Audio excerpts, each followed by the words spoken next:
Hello guys, I am here in front of you. Today what I will discuss in front of you, it's a IR series, international relation series. जैसा कि आप ये जानते हो कि हमने 4-5 international relationship cover कर लिए हैं। आज हम सबसे वाइडेस्ट टॉपिक और सबसे मिथ एंड कन्फ्यूजन वाला टॉपिक जो हम कवर करने वाले हैं, उस टॉपिक का नाम है Indo Pakistan relation. Exactly Indo Pakistan relation है क्या, इसमें हम क्या देखने वाले हैं, वो हम डिस्कस करेंगे। इसको हम 3 से 4 पार्ट में कवर करेंगे। उसमें हम देखेंगे इंट्रोडक्शन, 1948 वार, यूएनएससी रिजोल्यूशन 38, 47, 51, 1965 वार, इंडो पाक वार, उसके बाद तस्केत एग्रीमेंट हुआ, फिर 1971 वार हुआ, फिर उसका शिमला अकॉर्ड हुआ, फिर स्क्रिमेस हुआ 1971 के बाद, फिर आफ्टर 2000 1999 वार हुआ, कारगिल वार हुआ। उसके बाद क्या क्या हुआ, उसके बाद देखेंगे हम कि मोदी जी के आने पे 2014 पे उनका रूल आया, उसके बाद क्या चेंज हुआ।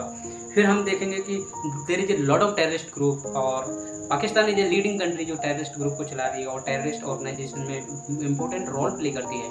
इन चीज़ों को हम देखेंगे पार्ट वाइज। और इस पार्ट में हम क्या देखने वाले हैं, तो स्टार्ट करते हैं बिना किसी तरीके इंट्रोडक्शन कि आपने सुना होगा कि इंडिया और पाकिस्तान बॉर्डर पहले फ्रॉम बिफोर द इंडिपेंडेंस ये दोनों कंट्री बहुत आगे थे और बहुत यूनाइट थे। बट आपने मोहम्मद अली जिन्ना का नाम सुना है, उनकी वजह से ये देश एक नहीं रहा और उन्होंने डिमांड की पाकिस्तान की कि हमें सेपरेट इलेक्टोरल पार्ट चाहिए। तो under the demand of the Mohammad Ali Jinnah तो उनको पाकिस्तान मिल जाता है, एक न्यू स्टेट बॉर्न होता है। तो स्टार्ट करते हैं with introduction. So introduction normally नहीं ले पाता है कि उन्हें पाकिस्तान ज्वाइन करना है या फिर इंडिया ज्वाइन करना है। At last as a security concern जो जम्मू कश्मीर के डिमांड करते हैं कि हमें सिक्योरिटी चाहिए, तो सिक्योरिटी चाहिए तो वो इंडिया से डिमांड करते हैं इन सारी चीज़ों को। तो इंडिया वहाँ पर की प्ले रोल करता है। अब बात करते हैं कि 1948 वार, सबसे पहला वार होता है 1948। तो पाकिस्तान अटैक कर देता है महाराजा हरी सिंह था। महाराजा हरी सिंह ज्वाइन करते हैं इंडिया। फिर उसके बाद पाकिस्तान पीओके पे कैप्चर कर लेता है।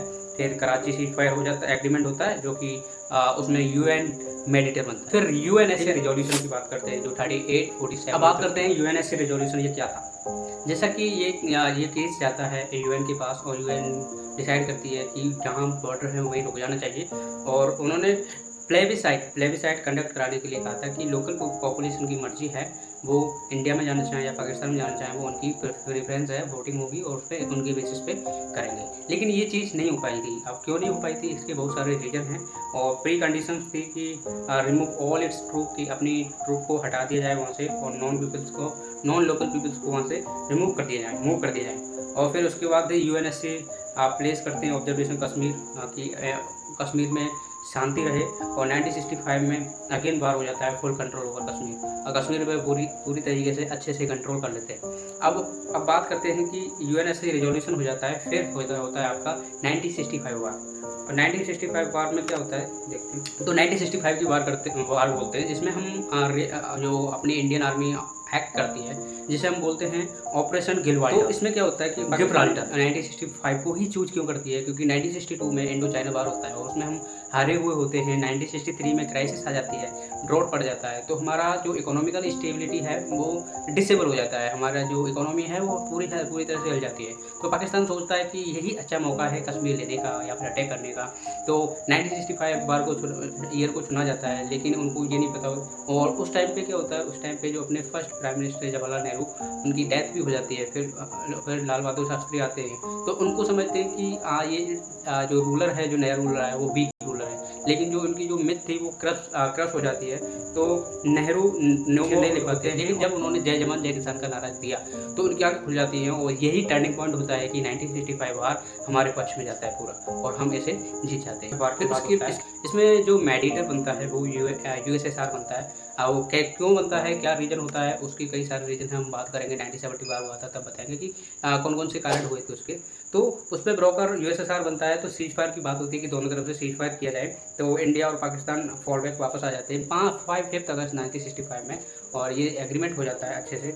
और 2 लीडर्स बायलैटरल इम्प्रूवमेंट रिलेशन करने के लिए ये सारी एग्रीमेंट काम आती है और ये सारी चीज़ें चलती हैं।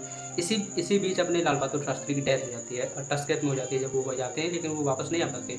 तो इसकी ये क्यों होती है, क्यों डेथ होती है, ये भी बहुत सारी मिथ है। देखते हैं कि क्या क्या प्रॉब्लम हुई थी, कि क्या रीज़न थे कि नहीं हो पाता है, बहुत सारी चीज़ें नहीं हो पाती हैं। तो अब बात करेंगे कि 1971 वार जिसे बोलते हैं, हमने ईस्ट पाकिस्तान को अपने कब्जे में ले लिया था। तो जो अपना जो बांग्लादेश है, बांग्लादेश उसी का ही नतीजा है कि 1971 में जो हम जीतते हैं और पाकिस्तान का ईस्ट पाकिस्तान ले लेते हैं और बांग्लादेश एक न्यू कंट्री बना देते हैं, न्यू कंट्री, डेमोक्रेटिक कंट्री। अब इसमें क्या होता है, इसमें एक क्लू आता है कि हमको यूएसएसआर की साइड क्यों लेनी। जब 1962 वार हुआ था, चाइना के साथ वार था, तो जो हमें हेल्प चाहिए थी कि अगर साउथ में जाएंगे तो शायद साउथ में यूएसए तैयार था, ईस्ट ऊपर से चाइना तैयार था, वेस्ट से हमारा पाकिस्तान चल ही रहा था।